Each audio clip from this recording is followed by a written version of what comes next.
అప్పుల బాధలు వెంటాడుతున్నాయా? అయితే 6 JVR వారి జాతిరత్నాలు ధరించండి. హాయ్, వెల్కమ్ టు మనం టీవీ. నేను మీ మనోజ్. పాకిస్తాన్ కథం ఆర్మీలోకి ఐబొమ్మ రవి. నిజంగా వినడానికి చాలా బాగుంది కదా. సో దాదాపుగా 5 రోజుల నుంచి సిసిఎస్ పోలీసులు, బషీర్బాగ్ చెందిన పోలీసులు ఐబొమ్మ రవిని విచారిస్తుంటే ఎలాంటి ఇన్ఫర్మేషన్ కూడా పోలీసులకు ఇవ్వట్లేదు. ఎందుకు ఇవ్వట్లేదు? సో పోలీసులు ఒక పక్క ఆల్రెడీ ఆయన స్టేట్మెంట్లు చూపిస్తున్నారు, ఆయన సర్వర్లు చూపిస్తున్నారు, ఆ డొమైన్లు చూపిస్తున్నారు. ఇంకా ఎకోసిస్టంలోకి వెళ్ళి దాదాపుగా 110 డొమైన్లో ఆయన ఏదైతే కొనుగోలు చేశాడో ఐఆర్ ఇన్ఫోటెక్ అనే కంపెనీ త్రూగా ఇవన్నీ పోసగుచ్చినట్టు పోలీసులు చూపిస్తున్న స్టేట్మెంట్లు సహా ఎక్కడా కూడా నోరు మీద పెట్టల. తెలీదు, మర్చిపోయా, గుర్తులేదు. ఇవే సమాధానాలు నిజంగా ఐబొమ్మ రవి దగ్గర నుంచి వస్తున్నాయి. కానీ ఐబొమ్మ రవి కొన్ని వేల సినిమాలు పైరసీ చేసినమాట వాస్తవం. ఆయనకి బయట సామాన్యులు ఎవరైతే ఉంటారో బిలో మిడిల్ క్లాసు, సో పోర్టీ లైన్కి దగ్గరగా ఉండేవాడు, వాళ్ళంతా కూడా చాలా పెద్ద ఎత్తున ఐబొమ్మ రవికి మద్దతు ఇస్తున్నటువంటి పరిస్థితి. మరి ఇలాంటి నేపథ్యంలో కొంతమంది లైక్ హై ప్రొఫైల్ ఎవరైతే యూఎస్ ఉంటారో ఆయనకు సంబంధించి ఐబొమ్మ యూజ్ చేసేవాళ్ళు, లైక్ టెక్కిస్ కావచ్చు, సైంటిస్టులు కావచ్చు, గవర్నమెంట్ హోల్డర్స్ కావచ్చు, కొంచెం హై ప్రొఫైల్ వాళ్ళు ఎందుకు ఐబొమ్మ రవిని ఆర్మీలోకి పంపించకూడదు? సర్వర్లు హ్యాక్ చేస్తున్నాడు, వాళ్ళ వెబ్సైట్లు హ్యాక్ చేస్తున్నాడు, డొమైన్లు తీసుకొని దానికి సంబంధించిన యూజర్ ఐడి, పాస్వర్డ్లు కూడా ఈజీగా ఎంటర్ చేసి వాళ్ళ యొక్క డేటాలోకి డైరెక్ట్గా వెళ్ళిపోతున్నాడు. మరి భారతదేశాన్ని పాకిస్తాన్ ఇన్ని రోజులు బట్టి ఇబ్బంది పెడుతుంది. అలాంటి శత్రుదేశం పైకి ఇలాంటి వాళ్ళని కనుక ఆర్మీలోకి దించితే ఎలా ఉంటుంది అనేది కొంతమంది మాట్లాడుతున్నమాట. నిజంగా అంటే ఈ సోషల్ మీడియాలో ప్రచారం ఐబొమ్మ రవిని ఆర్మీలోకి పంపించాలి అనేది లాజికల్గా, టెక్నికల్గా ఎలా ఉంటుందో తెలియదు. కానీ నిజంగా ఎంత బాగుంటుంది భారతదేశానికి. ఇప్పటికే భారతదేశం యొక్క ఏదైతే ఆ సర్వర్లు కానీ ఇవి కానీ ఎవరు కూడా హ్యాక్ చేయలేరు. మన ఆర్మీకి సంబంధించిన డేటా అయితే ఉంటుందో చాలా హై లెవెల్ సెక్యూరిటీ ఉంటుంది. దానికి దాదాపుగా 10 లేయర్ సెక్యూరిటీ ఉంటుంది అనమాట. ఆ డేటాకి అంత చాలా జాగ్రత్తగా ఉంటుంది. అలాంటి సర్వర్లు కనుక మనోడు హ్యాండిల్ చేయగలిగితే, అక్కడ ఏదైతే ఆ సర్వర్ రూమ్లో కూర్చోబెట్టగలిగితే పాకిస్తాన్కి సంబంధించిన ఇన్ఫర్మేషన్ మనకు రాదంటారా? Trained, highly professional, highly skilled Ravi, ఇలాంటి రవి కనుక ఆర్మీలో ఉంటే వాళ్ళ రహస్యాలు మొత్తం మనకి ఈజీగా తెలిసిపోతాయి. లేదు ఆర్మీ కాకపోతే ఇంకొక దాంట్లోకి, లైక్ ఫర్ ఎగ్జాంపుల్ మొన్నటిదాకా కొన్ని బెట్టింగ్ యాప్స్ మనం ప్రమోట్ చేశారు. మన తెలుగు ఇండస్ట్రీకి సంబంధించిన సెలబ్రిటీలు ప్రమోట్ చేశారు, ఇన్ఫ్లుయెన్సర్స్ ప్రమోట్ చేశారు. సో వాటి వల్ల చాలామంది యువత ఎవరైతే ఉన్నారో 20 to 27 ఈవెన్ 30 వరకు కూడా వాళ్ళంతా ఆ యాప్ను డౌన్లోడ్ చేసుకొని వాళ్ళ దగ్గర డబ్బులు తీసుకొని చాలామంది చనిపోయారు. ఇప్పటికీ ఆ కేసులన్నీ పెండింగ్లో ఉన్నాయి. దాదాపుగా 1000 మంది చనిపోయి ఉంటారు. 1000 మంది యువకులు చనిపోయి ఉంటారు. దాంట్లో మహా అయితే ఒక 2% అమ్మాయిలు ఉంటారు. ఆ చనిపోయింది మొత్తం అబ్బాయిలే. వాళ్ళ కుటుంబాలు గుండె ఏడ్చాయి. ఎప్పటికీ ఎంత ఇబ్బంది పడ్డాయి. ఉన్న ఒక్కగానొక్క కొడుకు పోయాడని, ఉన్న ఒక్కగానొక్క కూతురు పోయిందని, అప్పులు బాధ తాళలేక నవవరుడు ఆత్మహత్య అని చెప్పి మనం ఎన్ని చూసాం. అలాంటి చోట కనుక ఆ యొక్క బెట్టింగ్ యాప్స్లు ఎక్కడో ఎవరో ఉంటారు. వాళ్ళ సర్వర్లు ఎక్కడ ఉంటాయి కూడా ఎవరికి తెలియదు. జస్ట్ ఓన్లీ యాప్లతో మన ముందుకు వస్తాయి. మన దగ్గర సపోజ్ ఇప్పుడు 4000 మనం లోన్ తీసుకోవాలంటే 3500 రూపాయలు వాటిలోకి వస్తాయి. యాక్యురేట్గా నాకు తెలియదు, బట్ దాంట్లో కొన్ని కట్ చేస్తూ ఉంటారు వాళ్ళు. సో వాటిని మనం మళ్ళీ రీపే చేసేటప్పుడు దాదాపుగా తీసుకున్న 4000 కాబట్టి 4500, ఏ ఒక్క రోజు తేడా వచ్చినా సరే పర్ డేకి 1000 రూపీస్ వేస్తారు. అలాంటి బెట్టింగ్ యాప్స్ చూసాం. దానివల్ల ఎంతమంది చనిపోయారు? ఇప్పటికీ బెట్టింగ్ యాప్స్ గురించి ఎవరన్నా మాట్లాడతారా? బెట్టింగ్ యాప్స్ ప్రమోట్ చేసిన వాళ్ళ గురించే మాట్లాడుతున్నారు తప్ప కనీసం బెట్టింగ్ యాప్స్ వల్ల 1000 మందికి దాదాపుగా చనిపోయారు. ఈవెన్ ఓన్లీ ఏపీ తెలంగాణలో మాత్రమే. ఆల్ ఇండియా వైడ్ ఇంకా ఎక్కువ ఉంటుంది, 10,000 దాకా ఉంటుంది. అన్అఫీషియల్ ఎంతమందో, అఫీషియల్గా మాట్లాడుతున్నాను. అన్అఫీషియల్ ఎంతమంది ప్రాణాలు కోల్పోయారు?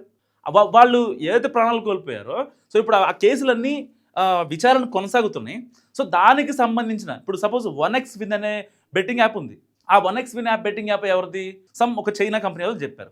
దాని తర్వాత దానికి సంబంధించిన సర్వర్లు ఇండియాలోనే ఉన్నాయి, ఇండియా నుంచే మెయింటైన్ చేస్తున్నారు. దానికి సంబంధించిన కాల్ సెంటర్లు కూడా ఉన్నాయి. సో దానికి సంబంధించిన డేటాలు కూడా తెప్పించారు. కానీ అదే 1xWin కంపెనీ ఐబొమ్మ రవికి యాడ్ ఇచ్చింది, ఇల్లీగల్ యాడ్ కాబట్టి. ఐబొమ్మ రవికి డబ్బులు కావాలి కాబట్టి తీసుకున్నాడు. ఇప్పుడు సపోజ్ ఫర్ ఎగ్జాంపుల్ సరదాగా ఆ సర్వర్ని హ్యాక్ చేయమంటే ఐబొమ్మ రవి చేయడా? ఎంత ఈజీ. సో ఇలాంటి వాటిల్లో కొన్ని కాన్స్పిరసీ ఉంది. అంటే పోలీసులు ట్రై చేస్తున్నారు, మన ఎథికల్ హ్యాకర్స్ ఉన్నారు. ఒక్క విషయం చెప్తా, దాదాపు 3 రోజులు బట్టి విచారణ జరుగుతుంది కదా. సిసిఎస్ పోలీసులు బషీర్బాగ్లో విచారిస్తున్నారు. 3 రోజులు కస్టడీలో ఒక మాట కూడా చెప్పలే. తర్వాత ఏదైతే కరేబియన్ కావచ్చు, యూకేలో కావచ్చు, వీళ్ళ డేటా సెంటర్ ఏదైతే ఉందో ఈ ఐబొమ్మ కానీ బప్పం కానీ దానికి సంబంధించి 20 మంది టీం ఉన్నారు. వాళ్ళు పనిచేస్తారు, స్టిల్ వర్కింగ్. మొన్న ఈ మధ్య ఐబొమ్మ 1 రావడానికి కారణం వాళ్ళే, మళ్ళీ సినిమాలు రావడానికి కారణం వాళ్ళే. సో వాళ్ళు ఉన్నా సరే ఎట్టి పరిస్థితుల్లో మనోడు ఈ ఐబొమ్మ రవి కనీసం ఒక మాట కూడా చెప్పలా. నేను ఒక్కడినే అంటే వాళ్ళ టీం పైన ఎంత నిబద్ధత. సరే ఉన్నారా లేదా అనేది పక్కన పెడదాం, కానీ దొరకకూడదు అనే భావన ఎంత ఇదిగా ఉంది. సరే దాన్ని ఇల్లీగల్గా మార్చి అతన్ని అరెస్ట్ చేసి ఆయన సినిమాలని పైరసీ చేయడం తప్పు. దాదాపుగా కొన్ని 100 కోట్లు ఆయన సంపాదించాడు, విలాసవంతమైన కారులో ఉన్నాడు, విలాసవంతమైన హోటల్లో నివసించాడు, ఓన్లీ బిజినెస్ క్లాస్ తప్ప ఇంకా అసలు ఎక్కేవాడే కాదు ఫ్లైట్ అయితే, వేరే కంపార్ట్మెంట్ అయితే అని చెప్పి ఎంత ఇదిగా మాట్లాడారు. కానీ దేనికోసం చేశాడు? ఒకే ఒకటి, కేవలం డబ్బు. వాళ్ళ ఆవిడ డబ్బు నువ్వు సంపాదించలేవనేసరికి ఆ ఒక్కదాంతో సింగిల్ గా ఏం చేయాలో వచ్చేసాడు. కట్ చేస్తే ఇప్పుడు అందరికీ పెద్ద హీరో అయిపోయాడు. మరి ఎందుకు మద్దతు వచ్చింది? ఇన్నాళ్ళుగా మాట్లాడిన తెలుగు ఇండస్ట్రీ పెద్దలు ఇప్పుడు వచ్చి మాట్లాడుతున్నారు ఏమని? ఐబొమ్మ రవిని ఎన్కౌంటర్ చేయాలి, అసలు ఇలాంటి వాడు ఉండొద్దు, అసలు ఇలాంటి వాడి వల్ల తెలుగు ఫిల్మ్ ఇండస్ట్రీ ఎంత నష్టపోయిందని చెప్పి మాట్లాడుతున్నారు. మరి మీరు సినిమా రేట్లు ఇష్టారాజ్యంగా ఎందుకు పెంచేస్తారు? కనీసం సామాన్యుడు ఒక ఫ్యామిలీతో నలుగురు కలిసి వెళ్ళి చూసే ఇది ఉందా? సరదాగా మాట్లాడుకుందాం. నలుగురు కలిపి ఓన్లీ టికెట్ కాస్టే అప్రాక్సిమేట్గా 1800 to 2000 అవుతుంది. ఒక పాప్కార్న్ పిల్లలు అడిగారని చెప్పి ఒక పాప్కార్న్ తీసుకోవాలంటే 499 రూపీస్ ఉంటుంది. బేసిక్ అని చెప్పి 115 రూపీస్ మనకి గూగుల్లో ఉంటాయి, చాట్ జీపీటీలో మనం చాట్ జీపీటీ చేస్తే వస్తాయి. ఏంటి పీవీఆర్లో, ఐనాక్స్లో, లేకపోతే నెక్స్ట్ గలేరియాలో, ఏఎంబీలో, సత్యంలో, AAAలో బేసిక్ పాప్కార్న్ 149 పెడతారు. మీరు అక్కడికి వెళ్ళిన తర్వాత బేసిక్ ఉంటుందా? ఉండదు. అక్కడ ఏముంటుంది? ప్రీమియం ఉంటుంది. దానికి popcorn plus coke 499 must and షుడ్గా తీసుకోవాల్సిందే. మనకు అసలు ఆప్షన్ ఉండదు అక్కడ, వన్ అండ్ ఓన్లీ చాయిస్ అది. మరి వీటన్నిటికీ లోతుల పాత్ర గురించి మాట్లాడరు. కేవలం ఐబొమ్మ రవిని ఎన్కౌంటర్ చేయాలని బియాండ్ ద బాక్స్ ఆలోచించే కొంతమంది నెటిజన్లు ఆయన కోసం టాటూలు వేయించుకుంటున్నారు. I support iBomma Ravi official. ఇన్స్టాలో ఎన్ని పేజీలు పుట్టుకొస్తున్నాయి? ఒకసారి ఇన్స్టా చెక్ చేయండి, ఒకసారి ఫేస్బుక్ చెక్ చేయండి, ఎన్ని పేజీలు వస్తున్నాయి, ఎంతమంది సపోర్ట్ చేస్తున్నారు. ఆయన వల్ల మేము సినిమాలు చూసాం అని గర్వంగా చెప్పుకుంటున్నారు.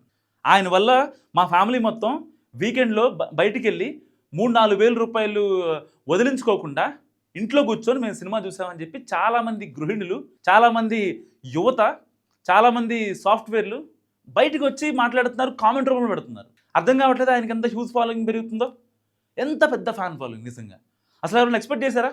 నిజంగా ఆయన హీరో అయ్యాడు. వాళ్ళ హీరో అయిన మాట వాస్తవం. మరి ఇంత పెద్ద హీరోని పట్టుకొని, సరే ఈయన హీరో అంటే నన్ను విలన్ చేస్తారు, అది వేరే విషయం, నాకు తెలుసు. కానీ ఇంత పెద్ద హీరోని, ఇంత స్కిల్డ్ని, ఇంత ప్రొఫెషనల్ని, ఇంత ట్రైన్డ్ హై లెవెల్ ప్రొఫెషనల్ని మన దేశానికి వాడుకుంటే, ఇప్పటిదాకా ఆయన చూడాల్సిన లైఫ్ చూస్తాడు. బేసిక్గా ప్రతి 15 రోజులకి ఒక దేశం తిరిగేవాడు. ఒక 15 days యూఎస్లో ఉంటే ఒక 15 days యూకేలో ఉండేవాడు. మళ్ళీ అక్కడ లండన్ నుంచి నెదర్లాండ్స్ వెళ్ళేవాడు, నెదర్లాండ్స్ స్విట్జర్లాండ్ నుంచి న్యూజిలాండ్ నుంచి ఆస్ట్రేలియా నుంచి మళ్ళీ కరేబియన్ దీవులకి, అక్కడ నుంచి ఇండియాకి. ఎందుకు? అసలు స్ట్రక్చర్ ఎలా జరుగుతుంది, ఎవరో ఏ సర్వర్ యాడ్ చేస్తున్నారు. సో వీనస్ మీకు గుర్తుండే ఉంటుంది నాకు తెలిసి. ఐబొమ్మ ఓపెన్ చేస్తే వీనస్, ఎర్త్ అనే 2 సర్వర్లు ఉంటాయి. మనం ఏ సర్వర్ నుంచి అయినా సరే మనం ఆ సినిమాని ఈజీగా డౌన్లోడ్ చేసుకోవచ్చు. మీరు అనుకోవచ్చు అదేంటి ఏ సర్వర్ నొక్కినా మాకు డౌట్ వచ్చేది, ఒకవేళ వీనస్ కొడితే రాదేమో, ఎర్త్ కొడితే వస్తుందేమో అని అనుకునేవాళ్ళు. రెండింటిని కొట్టినా వస్తుంది, బట్ సర్వర్లు అనమాట అవి. సర్వర్స్ ఇప్పుడు ఏదైతే పోలీసు విచారణ చెప్పట్లేదో ఆ సర్వర్ల వివరాలు దాంట్లో ఉంటాయి. అది ఓన్లీ ఎథికల్ హ్యాకరో ఇంకొక హ్యాకరో తెలుసుకునేది కాదు, ఓన్లీ అది రవికి మాత్రమే తెలుసు, ఆయన టీంకి మాత్రమే తెలుసు. దానికి సంబంధించిన డొమైన్లు, ఇంకా దానికి సంబంధించిన సర్వర్లు, ఇవన్నీ ఎవరు కూడా హ్యాక్ చేయలేరు. ఒకవేళ హ్యాక్ చేస్తుంటే ఈ 4-5 రోజుల్లో సిసిఎస్ పోలీసులే ఆయన ఎదురుగా పెట్టుకున్నప్పుడే హ్యాక్ చేసేవాళ్ళు. అక్కడ దాకా ఎందుకు?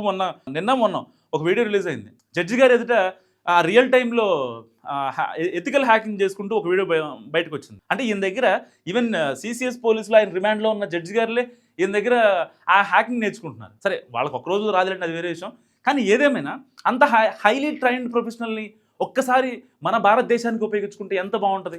ఒకసారి ఆలోచించాల్సిన విషయం. నిజంగా మీరు కామెంట్ చేయాలి మీరు దీని గురించి. ఎందుకంటే ఐబొమ్మ రవిని ఎంతవరకు ఒక బూచిగాని చూపించే ప్రయత్నం చేస్తున్నారు తప్ప, అతను ఇంతకుముందు అఫీషియల్గా స్టేట్మెంట్ రిలీజ్ చేశాడు. 50 లక్షల మంది దగ్గర డేటా ఐబొమ్మ రవి దగ్గర ఉందంట. పోలీసులకి సవాల్ విసిరాడు, పట్టుకుంటే దమ్ముంటే పట్టుకోరా షెకావత్ అన్నంత రేంజ్లో ఆయన ఒక సవాల్ విసిరాడు.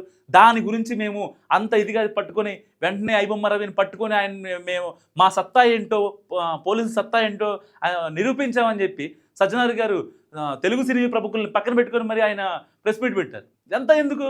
ఈ రప్చర్ అంతా దేనికి?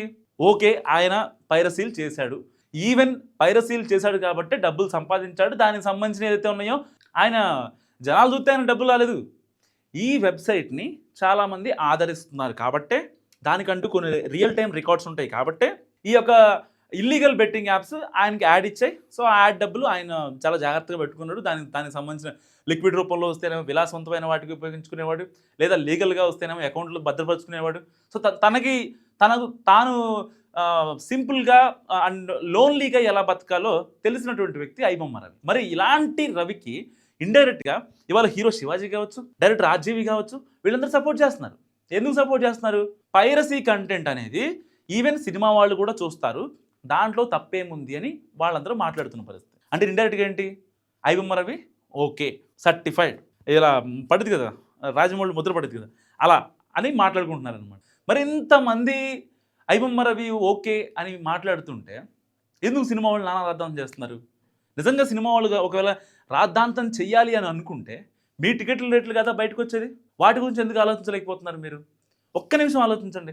పోనీ వద్దు, మీ సినిమాని గెలకడు లేకపోతే ఇంకోటి చేయడు, ఆయన్ని అంటే ఇది నేను చెప్పేది కాదు, ఏదైతే ఆయన ఫాలోవర్స్ ఉంటారో వాళ్ళు చెప్పేది. ఆయన వదిలేయండి, భారత ఆర్మీలోకి పంపించండి, ప్రశాంతంగా ఆయనే ఉంటాడు. ఆయనకు టాస్క్ అప్పగించండి, శత్రుదేశంపై వాళ్ళ రహస్యాలను తెలుసుకోమని చెప్పండి, వాళ్ళ రహస్యాలు తెలుసుకొని మనకేమని చెప్పండి, అప్పుడు మనకి ఈజీ అవుద్ది. ఏదైనా టాస్క్ ఇచ్చి అప్పచెప్పమనండి. ఆయన ఏమి టెర్రరిస్టో లేకపోతే ఇంకోటో కాదు కదా, సంఘ విద్రోహ శక్తి కాదుగా. ఆయన ఒక మనిషి, వాళ్ళ ఆవిడ వాళ్ళ అత్త పెట్టిన ఇబ్బందుల వల్ల కొంచెం ఆయన లోన్లీగా అయిపోయి ఎలాగైనా నేను డబ్బులు సంపాదించాలని ఒకే ఒక్క రీజన్తో ఆ కసితో బయటకు వచ్చి ఇవాళ కోట్లు గడించిన వ్యక్తి ఐబొమ్మ రవి. అంటే చీ కొట్టినా సరే తలదన్నిలా బతికాడు. మరి అలాంటి వ్యక్తిని 4 గోళ్ల మధ్య 5 రోజులుగా హింసిస్తున్నారు. సరే మన చట్టాలు అలా ఉన్నాయి, ఓకే, ఆయన మీద అభియోగాలు ఉన్నాయి, 20 కోట్లు అక్రమంగా సంపాదించాడు, ఇంతమంది నిర్మాతలు పొట్టగొట్టాడు, లేకపోతే ఈ లైట్ మెన్లకి డబ్బులు అసలు ఇవ్వట్లేదు, రోజు 1000 రూపీస్ ఏంటి, పర్ డే అట్లీస్ట్ 2000 అయినా ఇవ్వాలి కదా అని చెప్పి వాళ్ళ గురించి మాట్లాడాడు. లేకపోతే సినీ నిర్మాతల కొడుకులే లేకపోతే పెద్ద పెద్ద హీరోల కొడుకులే వస్తున్నారు, వేరే వాళ్ళు బయటకు వద్దామంటే రాలేని పరిస్థితి అని చెప్పి చాలా మందిని ప్రశ్నించాడు. అక్కడ కొంచెం ఆయన అంటే ఇండస్ట్రీకి కొంచెం ఆయనకి ఇండస్ట్రీకి గ్యాప్ పెరిగింది. ఇవాళ ఎవరైతే సో కాల్డ్ హీరోలు కావచ్చు, సో కాల్డ్ డైరెక్టర్ కావచ్చు మాట్లాడుతున్నారో ఈయన మీద సింపతి ఉన్న వాళ్ళు తప్ప మిగతా వాళ్ళు ఎందుకు మాట్లాడలేదంటే, ఎందుకంటే ఐబొమ్మ రవి ఇంతకుముందు ఒక లెటర్ రిలీజ్ చేశాడు. ఆ లెటర్లో చాలా క్రిస్టల్ క్లియర్గా చెప్పాడు. ఏమని? కొడుకులేనా, డైరెక్టర్ల కొడుకులేనా, నిర్మాతల కొడుకులేనా, అందరూ వీళ్ళే అయితే మరి రేపొద్దున సామాన్యుడికి ఇండస్ట్రీలో అవకాశం ఎలా వచ్చిందని చెప్పి చాలా గట్టిగా మాట్లాడిన పరిస్థితి. సో ఏదేమైనప్పటికీ ఇంతమంది ప్రేమాభిమానాలని మూటగట్టుకున్న ఐబొమ్మ రవి భారత ఆర్మీకి పంపించాలా లేదా? శత్రు దేశాల యొక్క రహస్యాలను మన దేశంతో పంచుకొని మరిన్ని విజయాలకు, ఏదైతే ఇప్పటికే ఇండియా మీద చాలా కుట్రలు జరుగుతున్నాయి ప్రపంచవ్యాప్తంగా, సో ఇటు చైనా కావచ్చు, ఇటు పాకిస్తాన్ కావచ్చు. సో ఇలాంటి పరిస్థితుల్లో మనకంటూ ఒక స్కిల్డ్ హై ప్రొఫెషనల్ ట్రైనర్లు ఉంటే బాగుంటుందని నేను అనుకుంటున్నా. మీరేమనుకుంటున్నారో మస్తు కామెంట్ చేయండి. చూస్తున్నాను మనం టీవీ.